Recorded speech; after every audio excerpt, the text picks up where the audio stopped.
ये है वर्लपूल का रेफ्रिजरेटर है, जहाँ पे कस्टमर का प्रॉब्लम हो रहा है कूलिंग का। तो हम जगह था, इसका डिस्प्ले था, उसके ऊपर में हम जगह टिप-टैप करके देख लिया था। इसका कुछ प्रॉब्लम नहीं है डिस्प्ले में। इसका मेन जो प्रॉब्लम इसका अंदर का, इसका अंदर में दोनों फ़ैन होता है डीप फ्रीज़र में, दोनों फ़ैन के अंदर से एक फ़ैन खराब था इसको। तो हम इसको वर्लपूल की तरफ से गया था, इसका नया फ़ैन हम लेके गया है। लेने के बाद इसका रेडियल जो फ़ैन मोटर होता है, वो हम चेंज करेंगे। चेंज करके आपको इसको दिखाएँगे इसको कैसे फ़ैन चलता है। ये था उसको फ़ैन हम नया लेके आए तो उसको फ़िट कर दिया, वर्लपूल का ही कंपनी का ये रेडियल फ़ैन मोटर था, दोनों फ़ैन में से एक ही प्रॉब्लम था, तो हम नया लगा दिया। लगाने के बाद इसको हम अच्छे से चेक करेंगे, चेक करने के बाद फ्रिज का जो प्रॉब्लम था, वो प्रॉपर तरीके से सॉर्ट आउट हो जाएगा।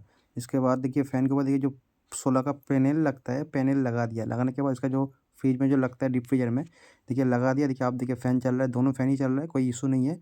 अब हम कस्टमर को दिखा देंगे प्रॉब्लम आपका सॉल्व हो गया है। देखिए कूलिंग कॉइल में भी आइस आने लग रहा है धीरे-धीरे। इसका प्रॉब्लम मेनली हम सॉर्ट आउट किए, इसका फ़ैन का प्रॉब्लम था। आप लोग को बता दे रहा है, अगर ऐसे प्रॉब्लम होगा इसका फ़ैन का ही प्रॉब्लम हो सकता है ज़्यादातर। आप देखिए डिस्प्ले फिर से हम आ गया दोबारा डिस्प्ले में, देखिए ऑल सीन में आपको रखना पड़ेगा, ताकि हर मौसम के आपको इसमें यूज़ करना ही पड़ेगा। यही आपका फ्रिज का ऑप्शन था।